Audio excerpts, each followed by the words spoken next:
Well, how are you doing? Okay, this is going to be a response video. I don't normally do these, but this is a response to Bob the Science Guy's video on the speed of light. The two-way speed of light calculation. Rather than going through all his video was like 16 minutes long. I just said I'd address it slightly different. He did use some of my video on the debunking of the heliocentric model and the debunking of the parallel light rays claim. He did use some of that. I will link both that video and his video in the description. Okay, I'm just going to get started here, and I'm not going to refer back to Bob's video too much. I won't be showing it, and I'm not going to refer back to it too much because I want to kind of get through this a bit faster. Okay, this here is just on Stack Exchange, different people answering questions about who first measured the distance to the moon, how was it done, blah blah blah. And this one here is, this guy here says this is an ill-defined question that can be interpreted as who was the first to try to measure the distance to the moon, or who was the first to give a correct number, what is counted as correct number, blah blah blah, right? Down here at the very end, rather than reading through all this, he mentions Hipparchus and different people. I'll get to that in a second. The problem here, this is this last paragraph, that's the important one. The problem is that he gives the answer in stadia he's talking about before Newton's time, and nobody knows how long his stadia was. Fewer measurements were made after him, but still, when Newton was a student, he was taught that the degree of the meridian is 60 British miles. There was no way to measure the distance to the moon without knowing the radius of the Earth, right? So that's the end of that, because the radius claim from the heliocentric model to radius claim based on the horizon being geometric, which it's not. The dual radii of the globe Earth actually come from flat Earth elevation angles to Polaris, but that's another video. But either way, this debunks the heliocentric claim of a radius to a globe Earth, as the horizon is not a physical location. So that kind of ends that claim concerning the moon and distances to it. But because Bob talked about distances to the moon and different things in his video, I'm addressing it. Okay, next. So question, how did Hipparchus calculate the distance to the moon? Hipparchus was a Greek astronomer and mathematician who lived in the 5th century BC.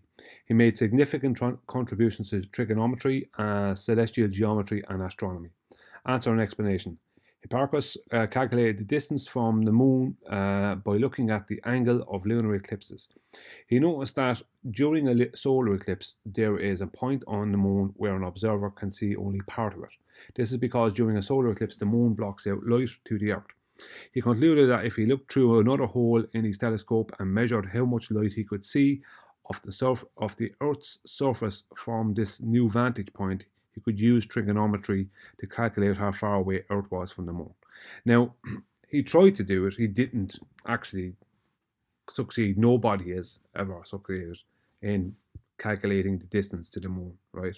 That's not true. No one has actually ever done that. It's not true that someone did it. Nobody did it. But he brought up here that it's during a solar eclipse. I personally cannot find any evidence. Not saying I'm right, could be wrong, but I can't find any evidence that it's the moon that goes in front of the sun during a solar eclipse. If anyone, if anyone has a raw video of the solar eclipse that they can link to me, that I can study, because I'm only getting it off of YouTube. So if anyone has raw video of the solar eclipse from the 2017 solar eclipse, or any solar eclipse that after that, but I don't know of any other one that happened that people could have got to. But any other total solar eclipse, hopefully the 2017 one is there. If someone can link that with me, I'd be appreciated, because I want to study it, and I want to pull it apart and see if it is the moon, because I can't find any evidence that it is. So that, to me, like, there's no evidence. It's begging the question about, he noticed during a solar eclipse that there is a point on the moon. He doesn't know that it's the moon in front of the sun. So, as I said, I can't find evidence, and this is 2022. So, and I have all kinds of digital abilities that he would have had. So, to me, that doesn't mean anything. Whatever he was doing there doesn't mean anything. And the thing he's talking about, the point on the moon, I think I know what he's talking about there, but I'm not going to speculate. I think it's something I spotted myself, but I'm not going to speculate. Okay, moving on. Okay, what is sorry, how do they accurately measure the distance to the moon? The distance is routinely measured using LiDAR, light detection and ranging stations, which bounce laser pulses off of the retro-reflecting mirrors placed on the moon by the Apollo astronauts. Now, I'm not going to go into all the Apollo astronauts nonsense and all that. Right. Just for people to know, it's as a sidebar, before they ever claimed to travel to the moon, right, and land on it, they were already bouncing signals off the moon. And they say that since the mirrors that they claimed to put onto the moon were put there, they're getting back faster signals and blah, blah, blah. No, they just used a different frequency. They were using lower frequency signals before the claimed moon landings, and after they were using microwave signals. They're using medium wave signals and medium frequency signals and high frequency signals. So what are you going to get? What are you going to get a faster return from? A microwave or a TV signal, let's just say. A radio signal. What are you going to get a faster return from? The microwave. That's what you'll get a faster return from. So the claim that they're bouncing anything off the moon and that it's due to the supposed mirrors that were placed by the Apollo astronauts is such a load of super rubbish, and it's only put out there for people to just have a belief in and not ever use any logical thought. They just use a higher frequency. And another thing, I don't know if they're bouncing it off the moon. What I mean by that is, I don't know what the moon is. I can't claim that it's physical or not physical, or whether you can bounce something off it or not.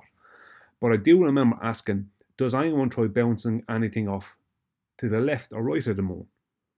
And if so, did they get a signal? And if so, was the signal the same as when they bounced it off the moon?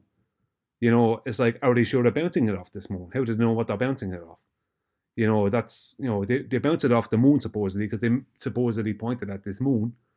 But this is like, ham radio and different other things like that, and obviously with microwaves and laser and different things. But I mean, how did they know? Did they try doing it to the left or right of the moon? Did they try that? What I mean? It's like people would probably just point to the moon, bounce it off of what they think is the moon, and get a return signal, and match that to the two-way speed of light calculation that is not a measurement, and and think happy days. Instead of thinking maybe we should try bouncing off to the left of the moon and see if we get a return signal off of that. Because I remember asking before and I didn't get any definite answer whether that was done or not done. So I'd be interested in that. Okay, by measuring how long does it take light to bounce off the moon? By measuring how long it takes laser light to bounce back, about 2.5 seconds on average, right? 2.5 seconds. That would be important in a while. Okay, distance to the moon in miles, it's down here. It's 238,855 miles in the heliocentric model. Okay, that's all of that I need to go through. Now, Bob used some of the origins, some of this video, of my video, the origins and end of the globe Earth model, non-parallel light race, right? It was a part 2 of a 2-part thing I did over a weekend a while ago. Okay, he read out these 4 pre-assumptions and 2 averages. Or he allowed me to, he played my video, so I read them out. But he didn't play the video where I explained them. Okay, so now I'm just going to explain them, right? Pre-assumption 1, that the Earth is a globe with an average radius of 3959 miles, right? That's the first pre-assumption you have to make if you're talking about the two-way speed of light calculation, because you, it's all based on, that whole calculation is based on the Earth being a globe in the first place. It's not a measurement of anything, it's just a calculation, right? And they use the globe Earth's radius within that calculation. 2, that the sun is also a sphere of a particular size and at a particular distance, right? That's pre-assumption 2, that the sun is, I can't remember, it's 800 and something thousand diameter sun in the heliocentric model at a 93 million mile distance, right? And it's a sphere. That's the pre-assumption. Now, maybe a sphere looks kind of spherical, but it looks kind of disc shaped too. I don't know. It's hard. I don't know what the sun is. It looks spherical. But looking and being, I can't. Looking and being are two different things. I can't say it is or isn't. But it looks that way. But they have to also pre-assume that the sun is a particular size and a particular distance away. Right? That's pre-assumption 2. Pre-assumption 3, that the Earth as a globe is orbiting around the sun. So that's the third pre-assumption that's part of the two-way speed of light calculation. That they have to pre-assume that the globe Earth is orbiting around the sun, right? And 4, pre-assumption 4, that Kepler's analemma is correct and true without question. This means that Kepler's analemma has to be correct and true without question for the two-way speed of light calculation to be correct, right? Even just as a calculation, not as a measurement, even just as a calculation, right? The averages, right? The first average is the average radius of a globe Earth, right? So the 3959 is an average of 3950 as a polar radius and 3963 as the equatorial radius of the globe. So the average radius of a globe Earth is the first average they use. So they don't use a definite, they use an average. The second average is the average distance of a globe Earth from the sun, the heliocentric sun, over a 12-month period. And that's based on Kepler's analemma, as the globe Earth is closer and further to the heliocentric sun over a 12-month period. So it's an average distance between the globe Earth and the heliocentric sun over a 12-month period. So there's the two averages. That's 4 pre-assumptions and 2 averages just to come up with the calculation. So there's no measurement going on here. It's all calculation, right? And if you think about it, what's an average? An average can never be a measurement. You wouldn't need an average if you have a measurement. Like, well, it can only ever be a calculation. That's all it is. So this proves without a shadow of a doubt that the two-way speed of light calculation is nothing but a calculation, and there'll never be anything else. The one-way speed of light was never measured. Probably no one will ever measure it. Even Veritasium agrees. He even said himself. Einstein's quote was quoted as saying that it's just a convention that we agreed upon. There's nothing solid there whatsoever. It's a necessity for the globe Earth to have this, to have parallel light rays.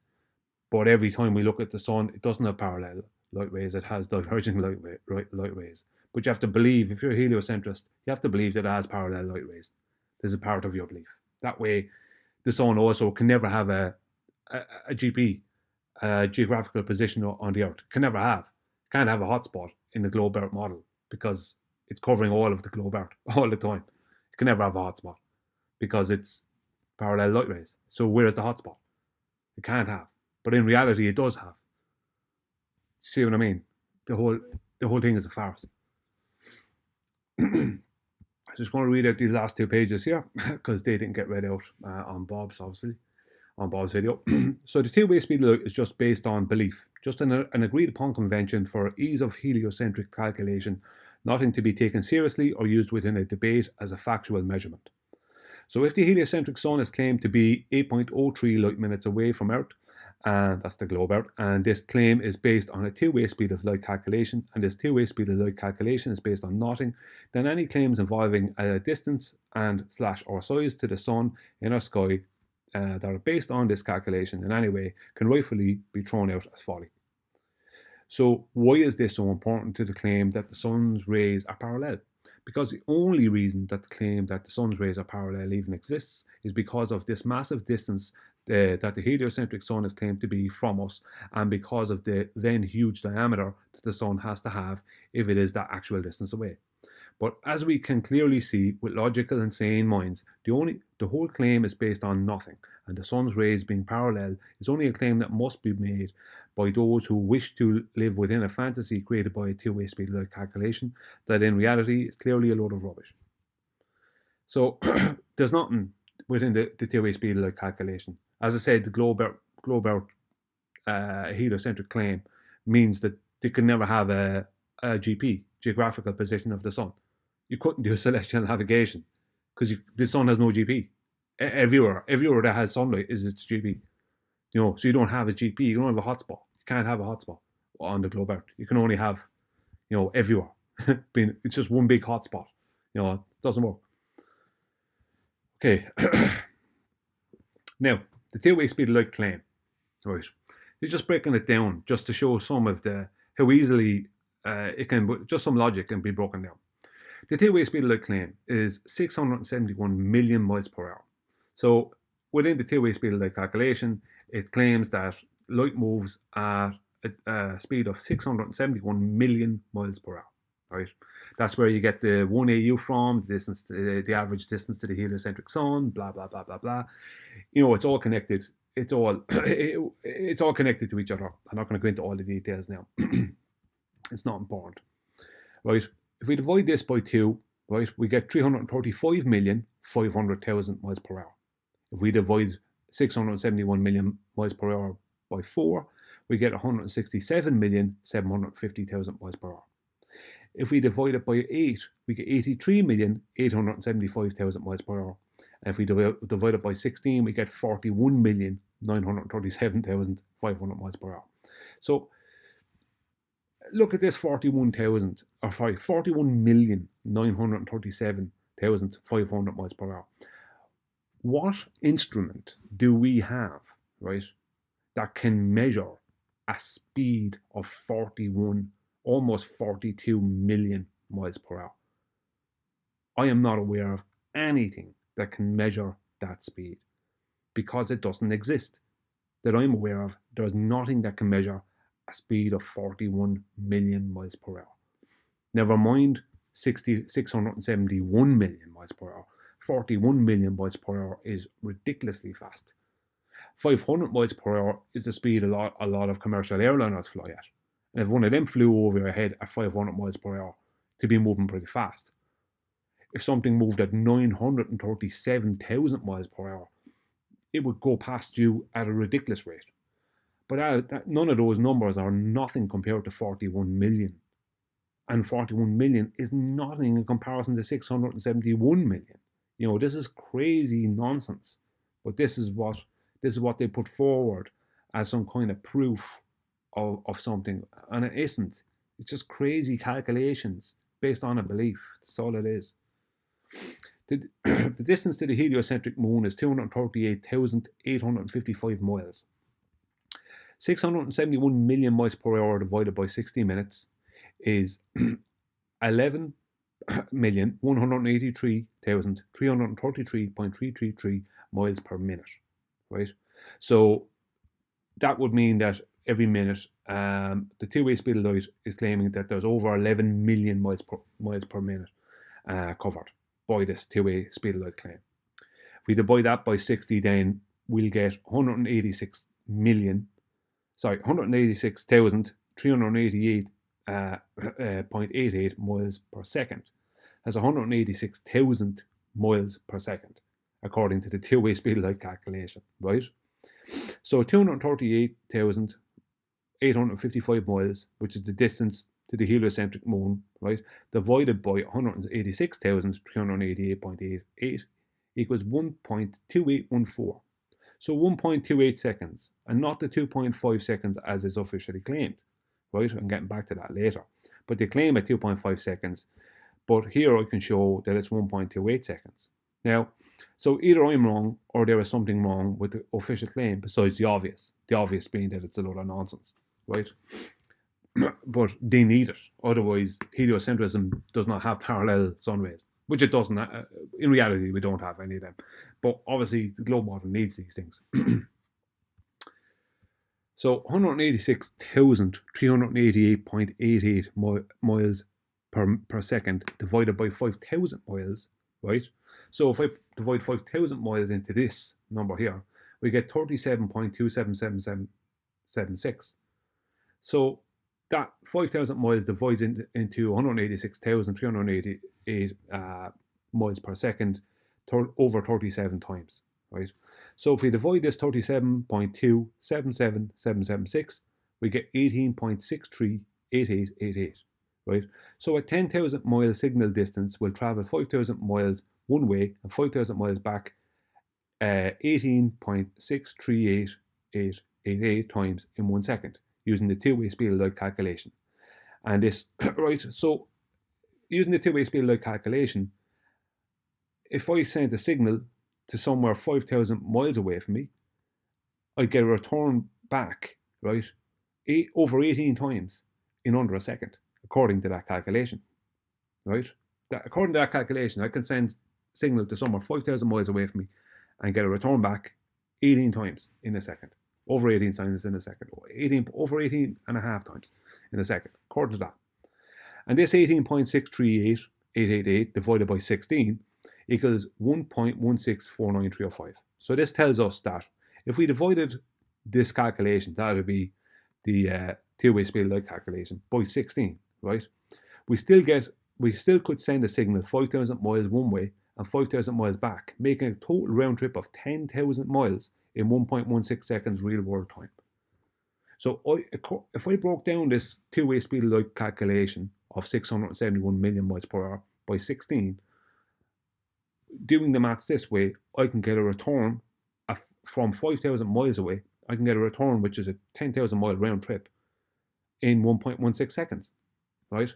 So the claimed two-way speed of light broken down by 16 times will still give us a return signal from 5,000 miles away in 1.16 seconds. This is showing that the two-way speed of light is nothing more than a calculation, an agreed upon convention, to quote Albert Einstein. Because I could break it down by 16 and still get a real world return in 1.16 seconds. The reason I'm showing this is that people talk about, what about radar, what about this, what about that, what about police in the, with speed guns and all this kind of stuff. So let's say police see it from 400 meters away. I mean, how many times could I break down 671 million miles per hour, which wouldn't how many times could I divide that down? And still, the police radar gun would still work the same exact way because the distance is so small in comparison to the speed it's supposed to move at. How many times I can break it down here to 1.16 seconds to get a return from for a 10,000 mile round trip. So there's no point in telling me about this thing, that thing, and the other thing. It's like, that's nonsense. It's only begging the question. It's all begging the question. It's all you have when it comes to this. It's not real. It's not real. I'm sorry, it's not real. None of it is real. I'm not saying it's not useful, but it's not real. Do you know what I mean? It's not real. So no point in telling me how far away the moon is or the sun is due to a two-way speed light calculation. That means nothing. No point in telling me about GPS. What are you telling me about GPS for? Oh, they're bloody blah away. It doesn't mean anything. Watch. This is showing that a two-way speed light is nothing more than a calculation and agreed upon convention by a convention to quote Albert Einstein, right? And if you want to see that quote, it's in Veritasium's video. I think I link it in my video that I will link to this, where his video on the one-way speed light never been measured. GPS signal receiver times. It's claimed that a GPS signal is received in 1.15 seconds. So it's claimed that we get a signal from space. Right? I don't obviously have any time for space, but it's claimed that we get a signal from space in 1.15 seconds. Now, regardless, I know using the two-way speed light calculation that it's a lot less than that. Way less than that. Because I can get a 10,000 mile round trip in 1.16 seconds. So how far away are claimed satellites from Earth? How far? They're 10,000, 30,000, 100,000 miles away. I know that is not using. There's no way that there'd be something that far away that it would take 1.15 seconds to get to me. Even using that two-way speed light calculation, there's no way that. So what this is like a real world 1.15, wherever the signal is coming from to the receiver, wherever distance it is 1.15 is what they're saying, right? It's not, this is not two-way speed of light calculation, because it would be way faster than that. Way faster than that. You know what I mean? If you look at this broken down by 16 times, it can travel 10,000 miles in 1.16 seconds, which is basically the same. There's like a point of a second or whatever off, you know. And to get a fix, it can take 30 seconds and more to get a fix. I saw up to 2 minutes to get a fix on a GPS receiver. Now, obviously, it comes down to where you're getting a signal from, and you know how good it is, and blah blah blah. I get all that, right? But the point is that 30 seconds, that should never be part of the two-way speed of light calculation. If that's the speed of light, then 30 seconds is nonsense. Should never take like that, anywhere near that length of time. And 1.15 seconds should never take that length of time if it's 671 million miles per hour. So this just proves it's just calculation, just a calculation, just agreed upon. Yeah, sure, we can use it. It's great, you know, but don't be telling me it's measured. Don't be telling me it's the speed of light. It's not. It's not real. You know, we use it. We use calculations. It works. Grand. Speed guns, radar. Brilliant. Who cares? No one measured any of this. You know, it's only distance we're measuring, not light. Come on, like, it's time to grow up. Now, back to the here. Where are we? Right, the 2.5 seconds, the official 2.5 seconds moon bounce. This is what this last part is about. And anyone who wants to claim that the 2.5 second moon bounce is accurate when the air density is taken into account is claiming that light slows down. To claim that light slows down would require you, the person claiming it, to prove that light has a speed to begin with. And don't confuse natural light with frequency and the inverse square law. Even if microwaves and lasers are part of the light spectrum, they are not natural light. So there's no point in telling me that you can shoot a laser to somewhere, and when it goes through the air or the atmosphere or whatever, when it goes through that, it slows down and it does this and it does that, or no, it's frequency, right? The inverse square law, and it just loses strength or frequency. That's what GPS is. If I'm further from a signal, this frequency will be less than if I'm closer. There's a stronger frequency when you're closer. Lasers have a limit, microwaves have a limit. That's all it is. Don't be telling me that's the speed of light. That's a frequency slowdown. The inverse square law causing the frequency to diverge. That's what it is. Don't be telling me that that's a measured speed of light. One-way speed of light or two-way speed of light. It's not. You know, we use these things, even though they're part of the light spectrum, they're not natural light. You know, lasers aren't moving at the same speed as sunlight. We don't know what speed sunlight is or natural light is. That's the point. No one ever measured any of this. It all had to be calculated. It's all calculations. We use the calculations. Fair enough. GPS is brilliant. You know, radar is brilliant. All these things are brilliant. And we use these calculations. But they're just calculations. They're not measurements. And as I showed, we can break it down by the official 671 million miles per hour by 16 times, and we still get a 10,000 mile round trip in 1.16 seconds, using that formula alone. So this is for Bob, and for anyone else that wants to see it. I don't know if it's specifically for Bob, but he just put out a video and used mine. So do what you want with it. I won't be making any more responses to it if he makes a response or anyone else. I don't care. There's just no reality in this, other than we can use a calculation. I'm totally fine with that. No bothers. Two-way speed light calculation, convention, great. But don't be telling me it's a measurement, and don't be telling me it's the same as a ruler. You know, Bob was using false equivalencies in his video. You can watch it, where he was talking about how a foot or 3 foot is like the same as a meter. It's just using different conventions. Yeah, but they're actual things we can measure. We can use to measure. We can't use the two-way speed light to measure only time. We can measure the time. You know, if you want to say it that way, we can say we're using this calculation. We can measure this much distance over time, or I don't know. Like, I mean, you know, as I showed, you break it down 16 times, it still works brilliant. Do you know what I mean? It's like, and how would it work if you're 300 meters away from a police speed gun? You know, how many times could you break it down for it to still work perfect? You know, It's not real. It's good convention, you can use it, but it's not real. Let's not be fooling ourselves. Okay, that's the end of that. Thanks.